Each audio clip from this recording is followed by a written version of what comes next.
Hello guys, आपका स्वागत करता हूं आपके अपने ही चैनल ज्ञान गंगा ऑफिशियल पे।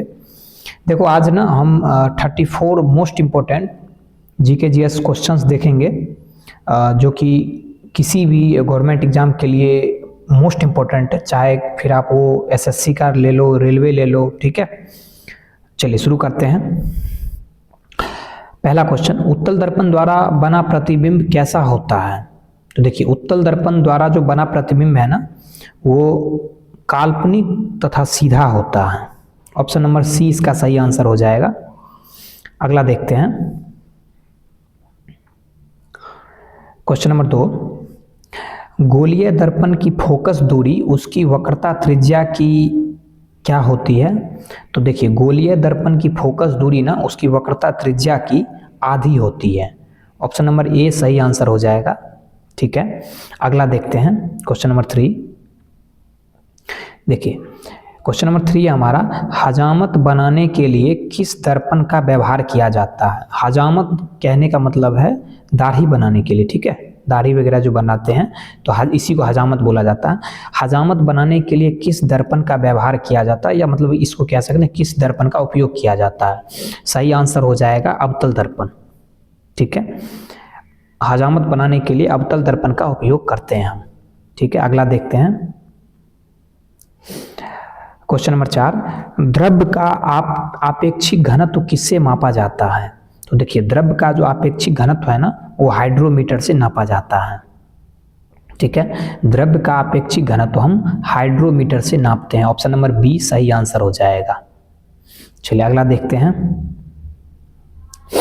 क्वेश्चन नंबर 5, दूध की शुद्धता किस यंत्र से मापी जाती है? देखिए, दूध की शुद्धता जो है ना, वो हम लैक्टोमीटर से मापते हैं।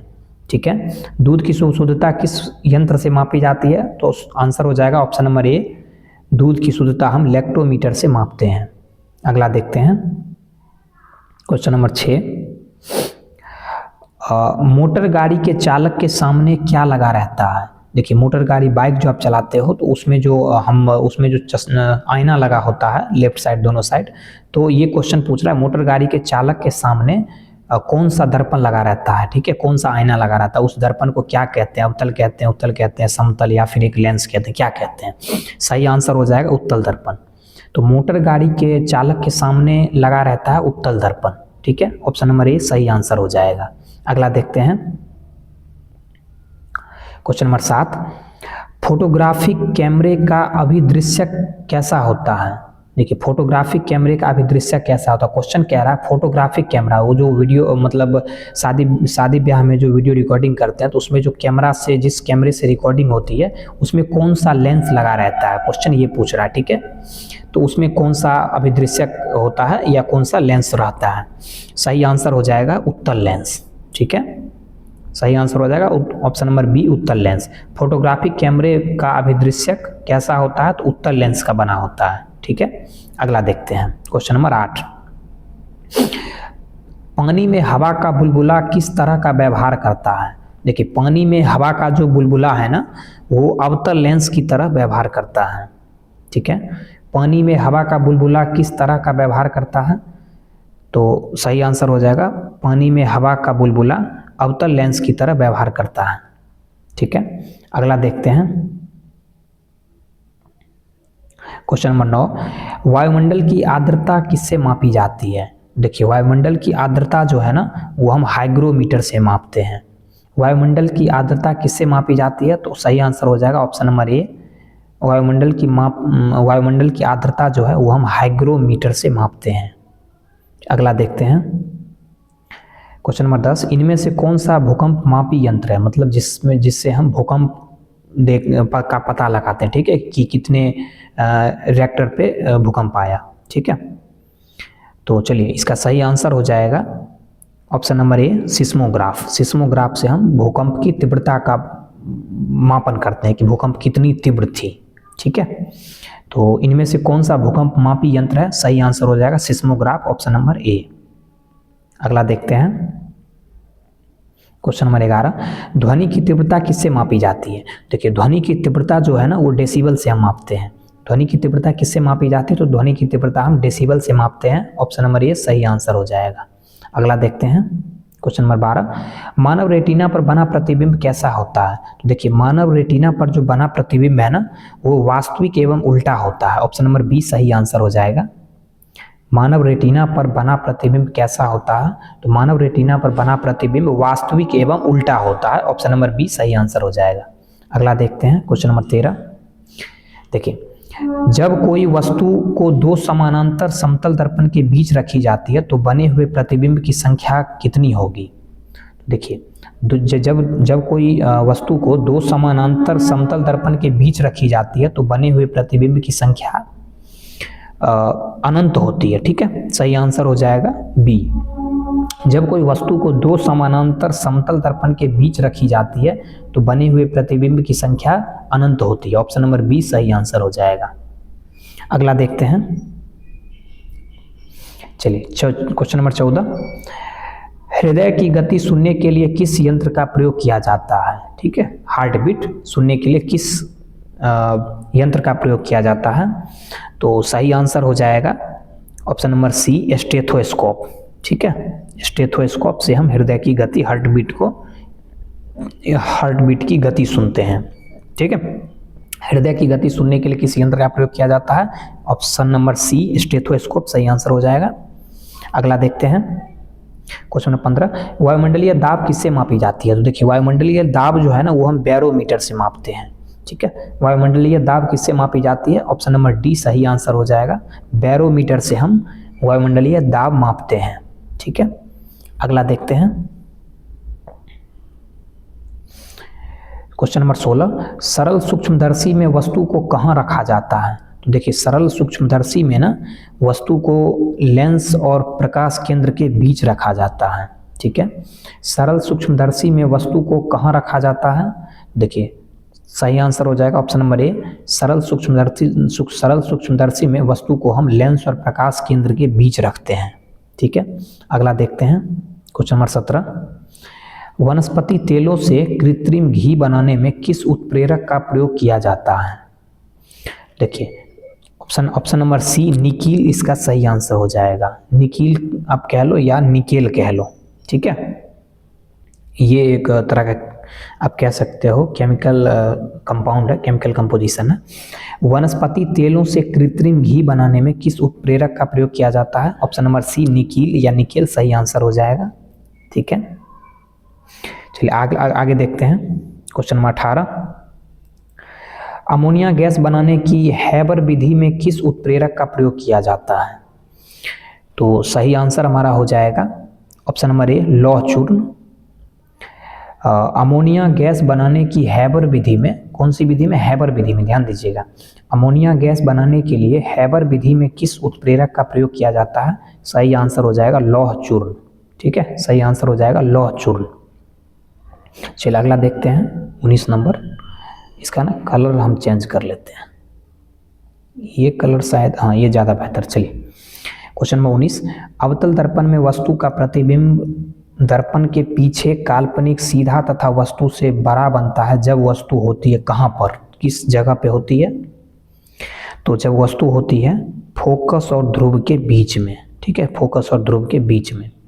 फिर से देखते हैं क्वेश्चन, अवतल दर्पण में वस्तु का प्रतिबिंब दर्पण के पीछे काल्पनिक सीधा तथा वस्तु से बड़ा बनता है कब? जब वस्तु होती है फोकस और ध्रुव के बीच में।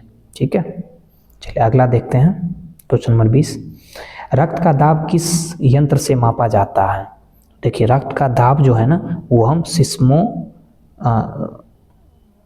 माफ कीजिएगा सिफगमो मैनोमीटर से मापते हैं हम। ठीक है, सिस्मोग्राफ से हम हार्ट बीट चेक करते हैं और रक्त का दाब हम सिफगमो मैनोमीटर, ठीक है, सिफगमो मैनोमीटर से हम रक्त का दाब का पता लगाते हैं। ठीक है, ऑप्शन नंबर बी सही आंसर हो जाएगा इसका। आगे देखते हैं क्वेश्चन नंबर 21, ट्रांसफार्मर का कोड किसका बना होता है? देखिए ट्रांसफार्मर का जो कोड है ना वो नर्म लोहा का बना होता है। ऑप्शन नंबर ए सही आंसर हो जाएगा। ट्रांसफार्मर का कोड किसका बना होता है? तो ट्रांसफार्मर का कोड नर्म लोहा का बना होता है। ऑप्शन नंबर ए सही आंसर हो जाएगा।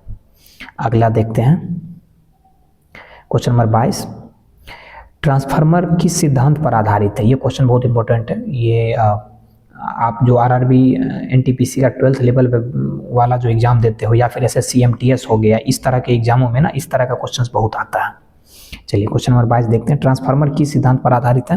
देखिए ट्रांसफार्मर जो है ना वो विद्युत चुंबकीय प्रेरण के नियम पर आधारित है, उसी सिद्धांत पर यह आधारित। ठीक है, ट्रांसफार्मर किस सिद्धांत पर आधारित है? सही आंसर हो जाएगा विद्युत चुंबकीय प्रेरण के नियम पर। ऑप्शन नंबर बी सही आंसर हो जाएगा। ट्रांसफार्मर किस सिद्धांत पर आधारित है? ऑप्शन नंबर बी विद्युत चुंबकीय प्रेरण के नियम पर। ठीक है, अगला देखते हैं क्वेश्चन नंबर 23। ट्रांसफार्मर किस चीज के लिए प्रयुक्त होता है? सही आंसर हो जाएगा option number D AC voltage में उपचयन या अपचयन करने के लिए। ठीक है, मतलब एसी वोल्टेज में उपचयन या अपचयन करने के लिए। सही आंसर हो जाएगा ऑप्शन नंबर डी। ट्रांसफार्मर किस चीज के लिए प्रयुक्त होता है? तो ट्रांसफार्मर एसी वोल्टेज में उपचयन या अपचयन करने के लिए प्रयुक्त होता है। ऑप्शन नंबर डी सही आंसर हो जाएगा। अगला देखते हैं क्वेश्चन नंबर 24।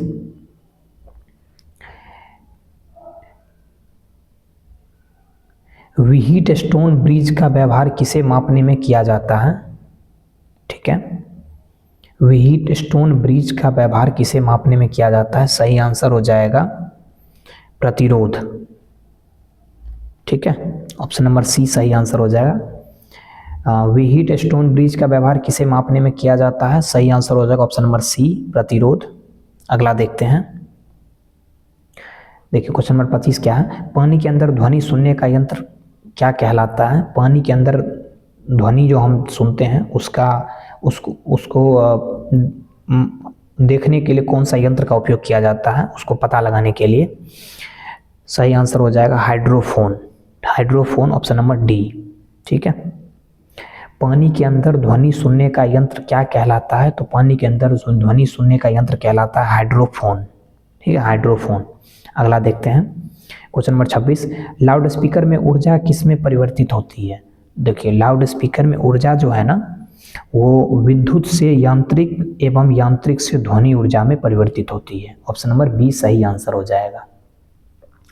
देखिए क्वेश्चन हमारा है लाउड स्पीकर में ऊर्जा किस में परिवर्तित होती है? सही आंसर हो जाएगा option number be loud speaker में ऊर्जा विद्युत से यांत्रिक एवं यांत्रिक से ध्वनि ऊर्जा में परिवर्तित होती है। ठीक है, अगला देखते हैं क्वेश्चन नंबर 27। निम्नलिखित में से किस यंत्र में यांत्रिक ऊर्जा विद्युत ऊर्जा में परिवर्तित होती है? तो देखिए डायनेमो जो है इसी में यांत्रिक ऊर्जा से विद्युत ऊर्जा में परिवर्तित होता है। ठीक है, आप खुद भी देखिए ये मतलब बिजली बनाने के लिए डायनेमो का हम इस्तेमाल करते हैं। ठीक है, सिंपल सी चीज़ है। डायनेमो एक ऐसी यंत्र है जिससे हम यांत्रिक ऊर्जा को विद्युत ऊर्जा में परिवर्तित करते हैं। ठीक है, वो जो आप देखते हो ना नहर वगैरह में जो लगा रहता है डायनेमो ही लगा रहता है कि चक्का घूमता है या इस तरह, मतलब जब ये घूमता है उसकी पंखी जब घूमती है तो उससे विद्युत ऊर्जा, उससे यांत्रिक ऊर्जा विद्युत ऊर्जा में परिवर्तित होती है। ठीक है, चलिए निम्नलिखित में से किस यंत्र में यांत्रिक ऊर्जा विद्युत ऊर्जा में परिवर्तित होती है? तो डायनेमो में। ठीक है, ऑप्शन नंबर डी सही आंसर हो जाएगा। Question number 28। निम्नलिखित में से कौन सी युक्ति विद्युत ऊर्जा को यांत्रिक ऊर्जा में परिवर्तित करता है? विद्युत ऊर्जा को यांत्रिक ऊर्जा में परिवर्तित करने की बात हो रही, ध्यान दीजिएगा। पहला था डायनेमो क्या करता है? यांत्रिक ऊर्जा को विद्युत ऊर्जा में परिवर्तित करता है, पर यहाँ उल्टा है, विद्युत ऊर्जा को यांत्रिक ऊर्जा में परिवर्तित करने की बात हो रही है। तो विद्युत मोटर जो है, विद्युत मोटर वो विद्युत ऊर्जा को यांत्रिक ऊर्जा में परिवर्तित करता है। ठीक है, फिर से ध्यान दीजिएगा, देखिए मैं क्या कह रहा हूँ। यांत्रिक ऊर्जा की बात करें, यांत्रिक ऊर्जा से विद्युत ऊर्जा में परिवर्तित करने का कौन सा यंत्र? तो डायनेमो। और विद्युत ऊर्जा से यांत्रिक ऊर्जा में परिवर्तित करने का यंत्र तो विद्युत मोटर। ऑप्शन नंबर सी सही आंसर। अगला देखते हैं क्वेश्चन नंबर 29। रासायनिक ऊर्जा का विद्युत ऊर्जा में परिवर्तन किस में होता है? देखिए रासायनिक ऊर्जा का विद्युत ऊर्जा में परिवर्तन बैटरी में होता है। ठीक है, रासायनिक ऊर्जा का विद्युत ऊर्जा में परिवर्तन किस में होता है? ऑप्शन नंबर सी सही आंसर हो जाएगा, बैटरी में। ठीक है, अगला देखते हैं क्वेश्चन नंबर 30। रेक्टिफायर का प्रयोग किसके लिए किया जाता है? देखिए रेक्टिफायर का प्रयोग जो है ना वो हम AC को DC में बदलने के लिए करते हैं, ठीक है। ऑप्शन नंबर डी सही आंसर हो जाएगा। रेक्टिफायर का प्रयोग किसके लिए किया जाता है? सही आंसर हो जाएगा ऑप्शन नंबर डी, AC को DC में बदलने के लिए हम रेक्टिफायर का प्रयोग करते हैं, ठीक है। अगला देखते हैं, ट्रांसफार्मर का प्रयोग किसके लिए किया जाता है? ओके, ये क्वेश्चन हम शायद देख रखे हैं, नहीं वो अलग था, वो डायनेमो था। चलिए, ट्रांसफार्मर का प्रयोग हम किसके लिए किए करते हैं? तो देखिए ट्रांसफार्मर का प्रयोग हम केवल AC में करते हैं, ठीक है। DC में कभी भी, माफ़ कीजिएगा 1 मिनट, ठीक है। देखिए ट्रांसफार्मर का प्रयोग हम किसके लिए किया जाता है? तो ध्यान दीजिएगा, इसमें कभी भी DC वगैरह में टिक मत लगा दीजिएगा, केवल DC में या AC DC दोनों में या इनमें से कोई नहीं, ये सब गलत है। सही आंसर हो जाएगा केवल AC। ट्रांसफार्मर का हम जब भी उपयोग करेंगे तो केवल AC करंट में ही करेंगे, ठीक है, लाइन वाले करंट में, केवल AC में। ऑप्शन नंबर ए सही आंसर हो जाएगा। अगला देखते हैं, क्वेश्चन नंबर 32, टेलीफोन लाइन में प्रवाहित ऊर्जा कौन सी ऊर्जा क्या होती है, या कौन क्या कहलाती है वो ऊर्जा जो टेलीफोन लाइन में प्रवाहित होती है? सही आंसर हो जाएगा विद्युत ऊर्जा, ठीक है। टेलीफोन लाइन में प्रवाहित ऊर्जा कैसी ऊर्जा होती है? विद्युत ऊर्जा। ऑप्शन नंबर बी सही आंसर हो जाएगा। अगला देखते हैं, क्वेश्चन नंबर 23, शुष्क सेल में किस तरह की ऊर्जा निहित होती है? देखिए शुष्क सेल में रासायनिक ऊर्जा निहित होती है। ऑप्शन नंबर सी सही आंसर हो जाएगा। शुष्क सेल में किस तरह की ऊर्जा निहित होती है? तो शुष्क सेल में रासायनिक ऊर्जा निहित होती है। ऑप्शन नंबर सी सही आंसर हो जाएगा। अगला देखते हैं, लास्ट क्वेश्चन हमारा आज का 34, कौन सा यंत्र उच्च AC वोल्टेज को निम्न AC वोल्टेज में या निम्न AC वोल्टेज को उच्च AC वोल्टेज में बदलता है? मतलब दोनों काम करता है, ध्यान दीजिएगा। कौन सा यंत्र उच्च AC वोल्टेज को निम्न AC वोल्टेज में या निम्न AC वोल्टेज को उच्च AC वोल्टेज में बदलता है? उच्च AC वोल्टेज रहेगा उसको निम्न AC वोल्टेज में बदल देगा, और अगर निम्न AC वोल्टेज रहेगा तो उसको उच्च AC वोल्टेज में बदल देगा। तो उसका काम वो क्या है? वो है ट्रांसफार्मर। ऑप्शन नंबर डी सही आंसर हो जाएगा। ट्रांसफार्मर का ये काम है, ठीक है। ट्रांसफार्मर क्या करता है, फिर से देख लेते हैं एक बार क्वेश्चन को। कौन सा यंत्र उच्च AC वोल्टेज को निम्न AC वोल्टेज में तथा निम्न AC वोल्टेज को उच्च AC वोल्टेज में बदलता है? तो वो यंत्र है ट्रांसफार्मर। ऑप्शन नंबर डी सही आंसर हो जाएगा, ठीक है। आशा करते हैं आपको ये वीडियो का ये सीरीज अच्छा लगा होगा, अच्छे अच्छे क्वेश्चंस आपको मिले होंगे। मिलते हैं नेक्स्ट वीडियो में, तब तक के लिए अपना ध्यान रखिएगा। वीडियो अच्छा लगा हो तो वीडियो को अपने फ्रेंड्स के साथ शेयर करना, ताकि वो भी तैयारी कर सकें अगर गवर्नमेंट जॉब की प्रिपरेशन कर रहे हैं तो। और वीडियो को लाइक करना आप लोग, ठीक है। और चैनल को आप लोग सब्सक्राइब नहीं करते हो, प्लीज़ चैनल को सब्सक्राइब कर लीजिएगा।